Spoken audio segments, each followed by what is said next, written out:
নমস্কাৰ বন্ধুসকল, মই হিৰেণ। আজি মই আপোনালোকক এই ভিডিঅ'টোৰ জৰিয়তে এই 2024 বৰ্ষৰ মে' মাহটোত কুম্ভ ৰাশি ব্যক্তিসকলৰ কেনেদৰে পাৰ হ'ব তাৰে সম্পূৰ্ণ বিৱৰণ মই আপোনালোকক এই ভিডিঅ'টোৰ জৰিয়তে আগবঢ়াইছোঁ। প্ৰথমে মোৰ চেনেলটো আপোনালোকে ছাবস্ক্ৰাইব কৰি ল'ব, যাতে মোৰ পিছৰ ভিডিঅ'বিলাক আপোনালোকে সহজে লাভ কৰিব পাৰে। লগতে মোৰ ভিডিঅ' যদি ভাল লাগে তেন্তে লাইক আৰু শ্বেয়াৰ কৰিব, কমেণ্ট কৰি আপোনালোকৰ মনোভাৱ প্ৰকাশ কৰিব। এতিয়া হওক মূল বিষয়লৈ। কুম্ভ ৰাশি ব্যক্তিসকলৰ এই মে' মাহটোত এওঁলোকৰ পাৰিবাৰিক জীৱনৰ ক্ষেত্ৰত এনেধৰণৰ। এই মাহটো আপোনাৰ পৰিয়ালৰ বাবে খুবেই ভাল হ'ব আৰু সকলোৰে মাজত পাৰস্পৰিক ভাতৃত্ববোধ আৰু আগৰ তুলনাত যথেষ্ট বৃদ্ধি পাব। আপোনাৰ বিষয়ে কিছুমান মানুহে যিটো পুৰণি মতানৈক্য আছিল সেইবোৰ এই মাহতেই সকলো শেষ হৈ যাব আৰু সকলোৰে মনত আপোনাৰ সুনাম বৃদ্ধি হ'ব। এই মাহত আপুনিও আপোনাৰ সম্পত্তিৰ সন্দৰ্ভত এটা ডাঙৰ সিদ্ধান্ত ল'ব পাৰে। যদি পৰিয়ালৰ সম্পত্তিৰ সন্দৰ্ভত কোনো পুৰণি বিবাদ চলি আছে তেন্তে এই মাহটো সেই সমস্যা নোহোৱা হৈ যোৱাৰ সম্ভাৱনা অত্যন্ত প্ৰবল। সকলো সদস্যই একেলগে বহি এটা আলোচনা চক্ৰ অনুষ্ঠিত কৰিব পাৰে আৰু সেই সমস্যাটো সমাধান কৰিব পাৰে। ব্যৱসায় আৰু চাকৰিৰ ক্ষেত্ৰত এনেধৰণৰ। এই মাহত ব্যৱসায়ীসকলৰ বাবে খুবেই ভাল লক্ষণ দেখা গৈছে আৰু গ্ৰাহকৰ সৈতে তেওঁলোকৰ সম্পূৰ্ণ সুদৃঢ় বৃদ্ধি পাব। যোৱা কেইমাহমানত আপুনি যি ক্ষতিৰ সন্মুখীন হৈ আছিল এই মাহত সেই ক্ষতিপূৰণ হ'ব। এই মাহত আপোনাৰ বাবে কিছুমান অপ্ৰত্যাশিত কথা হ'ব পাৰে, গতিকে আপুনি সজাগ হোৱাটো অত্যন্ত প্ৰয়োজন। এই মাহটো শ্ৰমিকসকলৰ ক্ষেত্ৰত খুবেই ভাল বুলি প্ৰমাণিত হ'ব।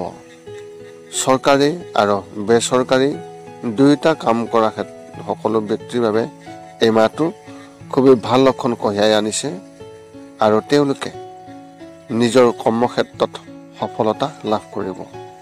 শিক্ষা আৰু কেৰিয়াৰ ক্ষেত্ৰত এনেধৰণৰ। পঢ়া শুনা কৰি থকা ছাত্ৰ ছাত্ৰীসকলে এই মাহত অধিক কষ্ট কৰিব লাগিব। কেৱল ভাগ্যৰ ওপৰত নিৰ্ভৰ কৰি অসাৱধানতা অৱলম্বন কৰিলে বিফলতা হ'ব। গতিকে পঢ়া শুনাত বিশেষ গুৰুত্ব দিয়ক। স্নাতকোত্তৰত অধ্যয়ন কৰা ছাত্ৰ ছাত্ৰীসকলে চৰকাৰী প্ৰস্তাৱ পাব পাৰে। প্ৰতিযোগিতামূলক পৰীক্ষাৰ বাবে প্ৰস্তুতি চলাই থকা যিসকল ছাত্ৰ ছাত্ৰী, সেই ছাত্ৰ ছাত্ৰীসকলে এই মাহত অন্যান্য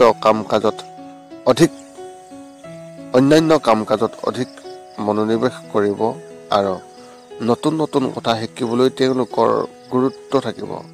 এইবোৰ কথা ভৱিষ্যতে আপোনাৰ বাবে বহুত উপযোগী হ'ব। প্ৰেমৰ ক্ষেত্ৰত এনেধৰণৰ। অবিবাহিত লোকসকলে এই মাহত নিজৰ ভৱিষ্যতক লৈ অধিক চিন্তিত হ'ব আৰু এই বিষয়ে চিন্তা কৰি থাকিব। সম্পৰ্কত বাস কৰা যিসকল ব্যক্তি তেওঁলোকৰ ক্ষেত্ৰত এই মাহত কিছুমান বিষয়ত সংগীৰ সৈতে মতানৈক্য হোৱাৰ সম্ভাৱনা অত্যন্ত প্ৰবল, যাৰ বাবে পাৰস্পৰিক মতানৈক্য বৃদ্ধি পাব।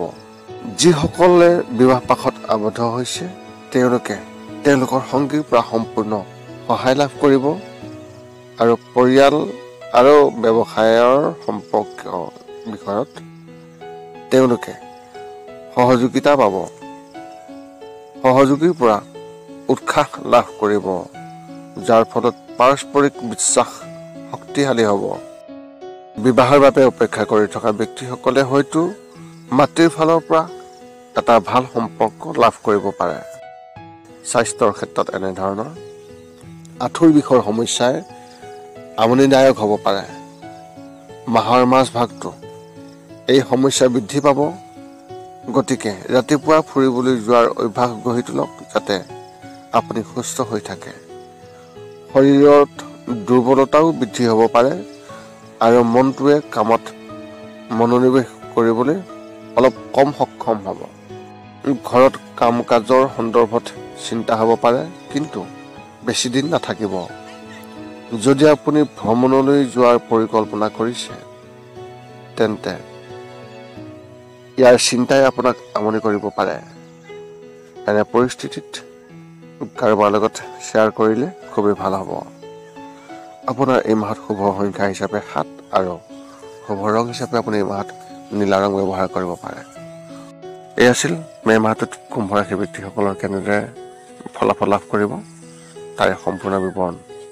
পুনৰ লগ পাম অন্য এটা ভিডিঅ'ত। আজিলৈ ধন্যবাদ।